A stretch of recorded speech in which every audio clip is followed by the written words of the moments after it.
Okay, I'm going to go ahead and do a dressing change for you using a sterile technique. I have the wound care scenario, Seymour Model 2, 0910, and we're going to do that dressing change. So this actually, the dressing I have, the wound I have is a stage 4 decubitus, and most of the time we do use just clean technique for those, but I'm going to use a sterile technique with this since I don't have a surgical wound for you to do. So the first thing you would want to do is you want to have an idea of what the order says. The order says to complete a wet to moist dressing change on Seymour 2 BID, and the dressing change is due now. And the order also states to irrigate with normal saline prior to the dressing change. I would have wanted to go ahead and medicate him prior and make sure that there's enough time for that medicine to work. Then I would want to also review that nursing care plan to find out what does the dressing look like inside, so I know what kind of equipment to bring in.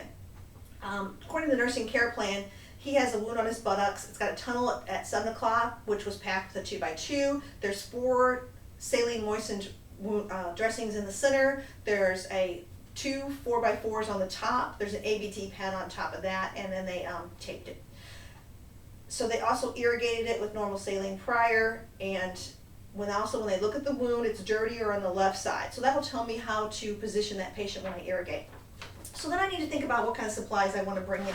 So I want to bring in everything I can so I don't have to stop and then go out of the room, all that. So I want everything that I need to irrigate it as well as to do the dressing change.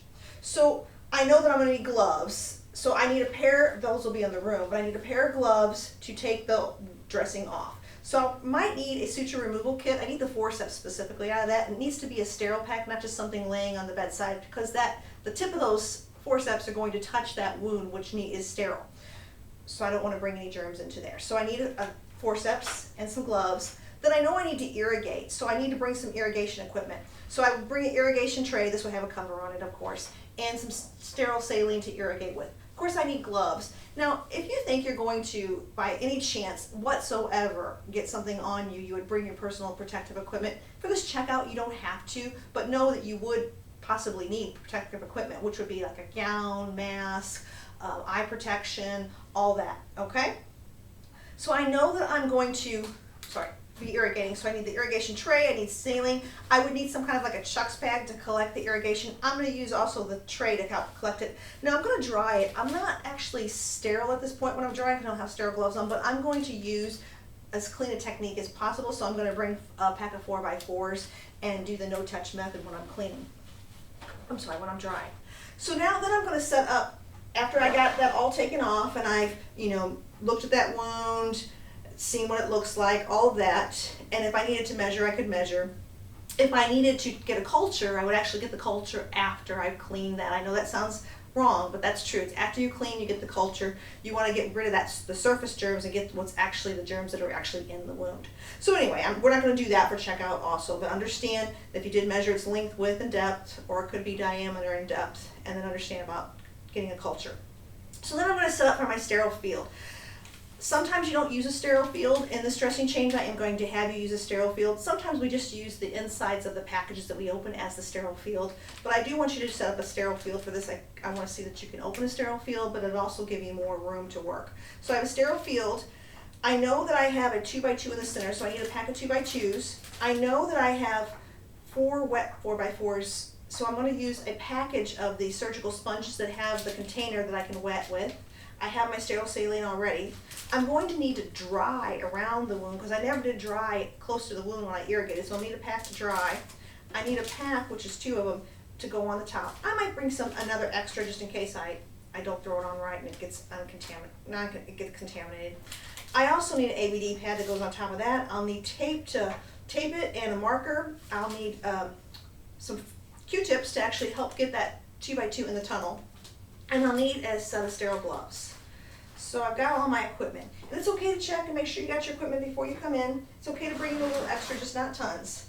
So I'll first come in, identify my patient. Hi, my name's Debbie. I'm going to be your nurse. I'm here to do your dressing change. Can you tell me your name and your date of birth and your allergies? And they tell me the allergies. I'm specifically looking for things like latex, tape allergies. Then I'd also, is that medicine that I gave you, is that working okay? What's your pain level? And they tell me. Then I'm going to go ahead and I'm going to get my patient prepared to take off the dressing and to irrigate. So I'm going to turn the patient so that the dirty side is down at the bottom. Remember they said it was dirtier on that left, oops, that left side?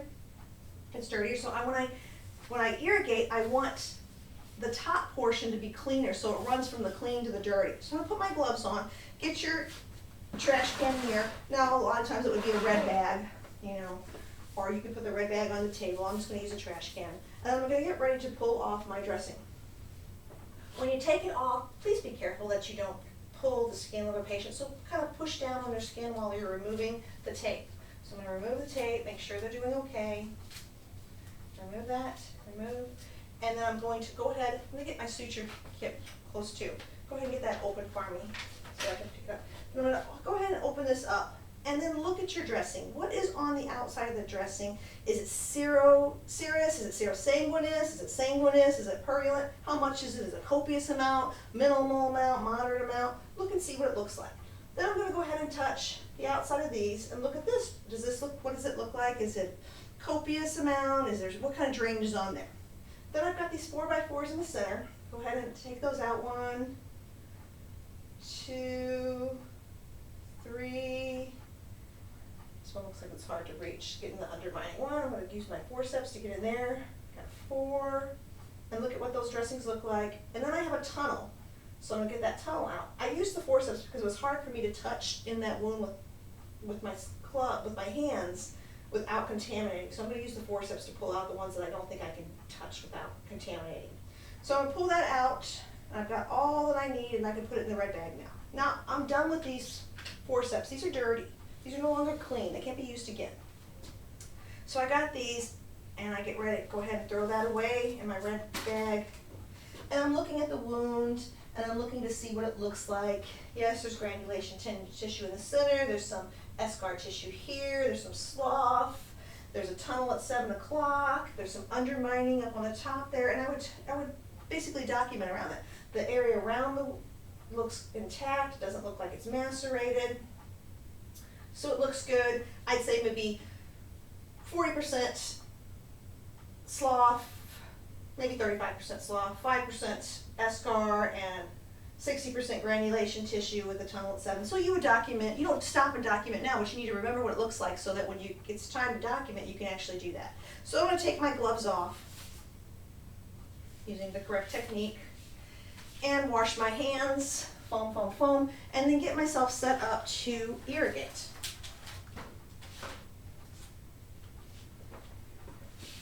So now I'm going to irrigate. I want to take this out of the package, and remember you can do it the way the textbook does it, or you can do it the way I showed you in class, remembering where you can touch and where you can't touch. I can touch the outside of this without sterile gloves on because it's not sterile. The only part that needs to be sterile is what's inside here, what's inside here, and what's inside this. Because just like your syringe, this goes back in here, so it needs to be sterile. So I need to remember where I can touch. I'm going to go ahead and open my sterile saline. Once it's open, you need to date, time, and initial it. All right, and when you remember where your cap, you can touch the outside, but don't go touching the inside of the cap. Put it down, palm it. Since it's a new bottle, I don't need to lip it. Pick this up and pour it in. Glug, glug, glug, glug, glug, glug, glug, glug, glug. Pour it all in. Keep that sterile and put that back in. Put my cap back on top of my sterile saline. This is good for 24 hours as long as you can assure the sterility. If it's just something sitting on the bedside that you don't know where it's been, it's not sterile. I'm going to go ahead and open my surgical, my 4x4s, and open them away from you. Again, I know it's not sterile, but we're going to treat this as clean as possible to reduce those pathogens. When it's sterile, it's to eliminate, and when it's medicalized substance, it's to reduce the number of pathogens. Then I would get all my personal protective equipment on. I'm going to go ahead and put a Chuck's pad underneath the patient to collect some of that drainage that didn't go into my container. The blue side goes down, the white part is the absorbent. Sir, can you roll to the side for me? They roll to the side, I get this underneath so I don't have to clean the bed up. And then I'm going to draw up my saline. So when I draw it up, I'm going to put my fingers here, and I'm going to touch here and pull it up. Remember, this is sterile, so I can't have my fingers all over it. So I use my fingers like this, and I put my thumb like this. That way it keeps all of that sterile. and it'll keep this syringe in here sterile. So I pull it up, and I'm going to get this close, and I'm going to go from clean to dirty. So irrigating it from clean to dirty. Okay? It's still not clean. You irrigate it until it runs clear.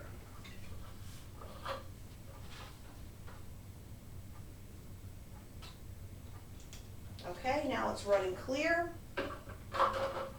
So I'm done with this. And I'm gonna go ahead and I'm gonna dry the area just adjacent. I'm not gonna get too close to the wound because I do not have sterile gloves on. So I'm just gonna make my little wonton that I talked about in class. And I'm gonna get an inch below the wound and just dry up some of that stuff that ran when I irrigated, that didn't go into the container. So that's all dry. Get rid of that. Now, I could also get rid of this chucks if it got all wet too. Now I'm ready to actually set up my sterile field. So I take off these gloves the correct way, and I wash my hands. Foam, foam, foam. Now I'm ready to set up my sterile field. Remember to set your tables up so that you don't turn your back on things. Remember, I don't have a table here and a table here and doing my back. I'm okay if you use 2 tables.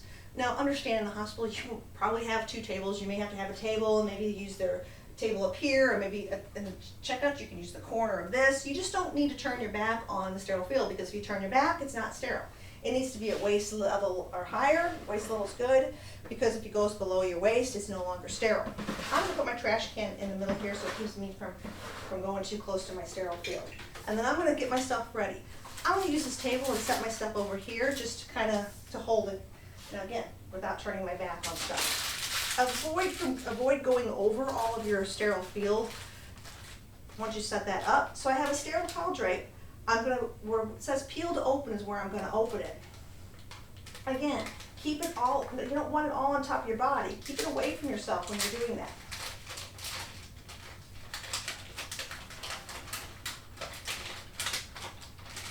I don't want my hands all over this when I'm opening this up.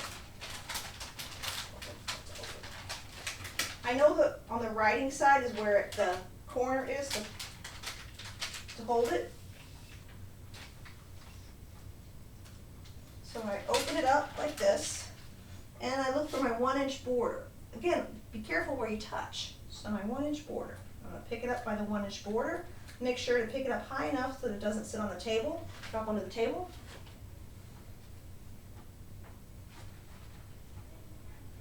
And I open it so that it is away from me so I don't cross over the sterile field.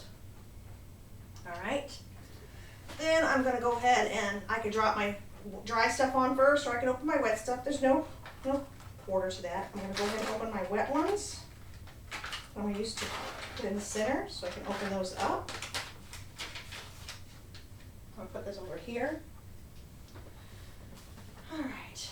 I think I'm going to go ahead and pour my saline. Now this has been opened already once. I'm not going to cross all over it like this to open, so I'm going to put the hand that I already, where I wrote, that's where I palm it. I'm going to take my cap off. I'm going to lip it, keeping it above my waist so I don't contaminate, and I'm lipping it to clean the area where I'm going to pour. And I'm coming from this direction so I'm not all over my sterile field. And I'm just going to get this wet. Okay? Now I know I need a 2x2 to get wet, but I'll worry about that later. So I know I need a 2x2, so I'm going to throw my 2x2 on my sterile field. Again, I do not want to be all on top of the sterile field when I do that. So I'm going to open this up. Again, like I talked about in class, you can have it wrapped around your wrist or anything, or you can just kind of toss it on, and I'm okay with that. You're going to try and stay away from coming on top of your sterile field though. Now I know I needed a 4x4, a pack of those for on top.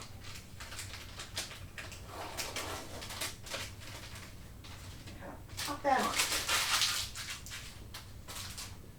I want a 4x4 to dry around the edges so that it's not macerated. So I'm going to open a pack for that. Because remember, we never did dry really close to the wound. We only dried like that inch away from it, adjacent to it. So I'm going to pop a pack over there for that. Now if you were in surgery. This would be a little different. They have things, they have to have it wrapped around their arm and all that, but I'm okay with you just popping it on. Just try not to get as close to this sterile field as possible. You know, stay away from as far as possible when you're doing that. I'm going to use an ABD pad. Remember, you want to get it so that it's not in the 1-inch border, so you want to kind of try and shoot for the middle. I need some 2x2s to help me to pack the inside. Again, use your arrow so you know which way to, and I'm okay with you taking them and setting them over here like this and pulling them out with your sterile, or if you just open it completely and toss it on. It's okay to bring a couple extra, guys. I'm okay with that.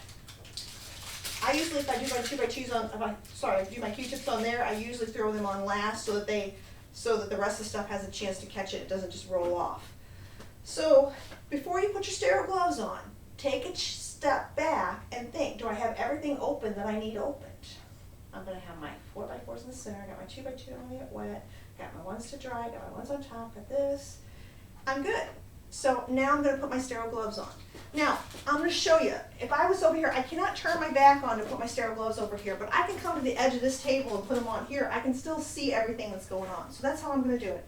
Hopefully you guys can still see what I'm doing. So I'm going to open up my sterile gloves.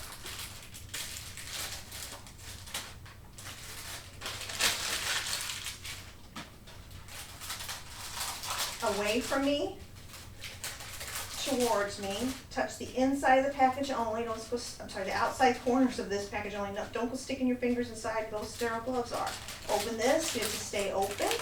Since I'm right-handed, I'm going to touch my right one first, so I'm going to pick this up by the cuff, get it up, and I'm going to put my thumb, my fingers, and I'm going to get that, I'm touching where I can, on the inside, because I can't touch where the fingers are, that wouldn't be sterile. So I get this on, and then I'm going to come in, pick this sterile glove off, get all my fingers protected so they'll be sterile when I try to put this on, get my thumb out of the way, and then slide this hand in.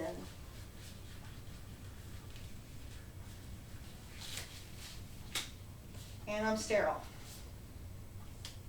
I'm sterile. So now, I keep my hands away from me. I keep them like this so that I don't touch anything. Don't have them all over here in your chest area, and don't put them down to your waist. Keep them up above until you think about what you're going to do. So what do I want to do? I can come over here with my sterile hands touching this sterile field. I want to find my 2x2, and I want to get that wet. So I'm just going to put it in this little wet area that I have. I'm going to go ahead and get a Q-tip too. So I got that wet. And you know what? I only need one of them. So I can put the other one back, or I can toss it, whatever I want to do. Then I'm going to go ahead and open up this 2x2 so that I can use it to pack. You want to go ahead and pack it all the way. You don't want to just leave one big circle in there and pack it, because you need it to heal from the inside out. So it needs to, that tunnel needs to be completely filled so that it heals from the inside out. Otherwise, it can heal improperly, and you can have like a little opening there which could lead to like a fistula or something. So you don't want to do that. You want to make sure that it gets packed completely. But you don't want to like just use the end of this Q-tip. You want to use the soft part because you don't want to create trauma. So I'm going to take this, and I'm not going to like have it flopping all over, so I get control over it. And then I'm going to pack the tunnel first, because if I don't pack the tunnel first, I'll never be able to pack it. So pack it all the way, so I'm packing the whole tunnel. And leave the extra just kind of hanging out. Now since it's been in here, I could have contaminated, I'm just going to go ahead and throw this away. Keep the Q-tip above your waist. Now I want to go ahead and I want to get another 4x4. I'm done with that. I'm going to get a 4x4. Make sure they're all evenly. Wring out any extra. You can wring it out with a trash can. I just want it damp. I don't want it sopping wet. I don't want it to be macerated. But I don't want it to be any desiccation. So I have a 4x4 in my hand. I don't need to throw this one away. I picked up 2 by accident. I can just hold it in my hand for now. And then I'm going to open that one up all the way, get it in my hand, pick up the other Q-tip. I'm going to use this to get the undermine tissue. That's up on the top. I'm going to kind of get that underneath there and packed. Okay. That's packed in there. Throw that Q-tip away. Got this one that I had in my hand still. It's okay. I haven't done anything that wasn't sterile with it. I'm going to use this. I'm gonna open it and fluff it.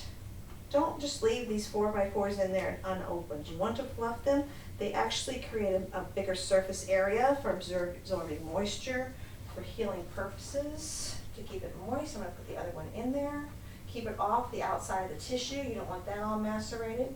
And when you're packing, you don't want to be bringing like the stuff way on the outside of it, the buttocks, and bringing new germs into your wounds. So you can try and keep that off of there.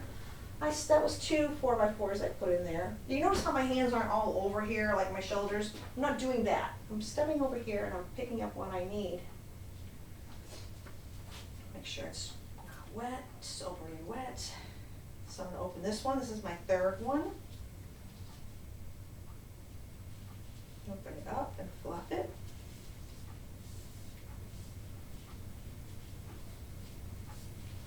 I'm gonna go ahead and use my hands to put this in. It's okay because my hands are sterile. That's why I remain sterile. Okay. Fill that up. Nice, lightly packed. And I'm gonna put another one in there. If it takes more than 4, that's okay. If it takes less, maybe your wound's healing. So you're gonna have to be a judge. I just know what she said. It was the last nurse told me. But that doesn't mean it didn't change a little bit. Or maybe I pack a little lighter than she does, and she packed, the last nurse packed a little bit more. That's okay. But I'm gonna use 4. It looks like I'm gonna pack about the same way the other person did. I just document when I'm done how much I used. Okay. I'm gonna go ahead and put it on this eschar tissue. Maybe it'll soften up a little bit. Okay. But it's all covered. I don't have any areas that are gonna dry out or desiccate. But I don't want this wet to be on the skin, because if it's on actual tissue, on skin, that can cause that to break down. I don't want moisture on the skin. It's just in the area that needs to be moist. The center area that is that new granulation tissue that is in the inside of that wound when you have like those stage 3s and 4s and all that. That inner area that needs to be wet, not the outside of the skin. That needs to be dry. Now it's still a little wet on the outside because when I irrigated, there's still some moisture there, and I want to get rid of that moisture. So I want to go ahead and dry it. So I'm going to come over here and touch one of my 2x2s, my 4x4s, and I'm gonna go ahead and make a little area to dry it. So I'm gonna start from the top to the bottom, come over here and dry the outside of the skin, above my waist, because I'm still sterile. Dry this area, keep it above my waist, I'm still sterile. Got my 4x4s, I'm gonna put those on top. And I want to put an ABD pad. We do those, we layer this. We have like an inner layer, a middle layer, and an outer layer for absorbency, protection, cushioning, all those things. We need that moist inner layer for that matrix that we talked about for the in class, about the healing matrix that occurs for saline moistened. We need that dry, it layers it for protection and all. So I have this nice ABD pad on here for protection and cushioning and all. So once I've gotten this on here, now I can go ahead and take my gloves off. I don't need to be sterile to put tape on. So take those gloves off. And I'm going to go ahead and put my tape around. Now remember I said you need to make a window pane because I don't want germs to be seeping through the inside. So I'm going to go ahead and window pane it.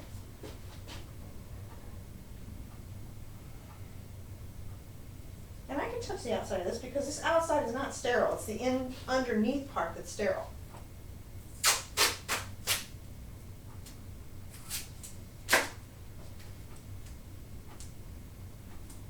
Now I'm going to make sure that any grooves that I put my fingers in touch that tape so that it grows in. I don't want germs going underneath anything.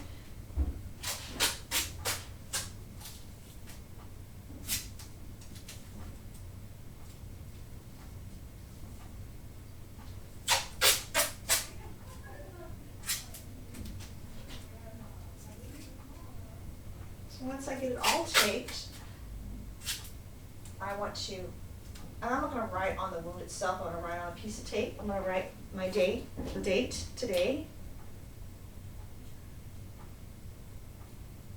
the time, I think it's like 13:30, and my initials.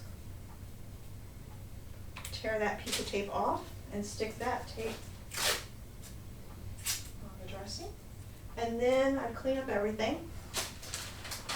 Make sure the patient's in a safe position, roll them back to where he needed to go. all of that, make sure the side rails are up, bed's down, and then I would go and document. What do I need to document? I need to document what the wound looked like, what I took out of it, what was on the dressing itself, what kind of drainage it was, what it was inside the wound, what was around the wound, the percentage of slough, that kind of thing. If there was tunnels, like I said, the skin around the outside of the wound, what it looked like.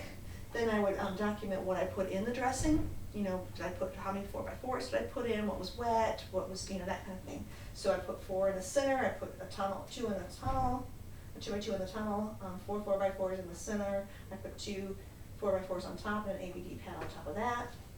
I would document how the patient tolerated this. And that is all that you need to do for this checkout. So you need to make sure that you remain sterile. Watch what you're doing when you're doing your sterile procedure. That's the most common thing that causes problems, is we're not thinking about what's sterile and what's not sterile.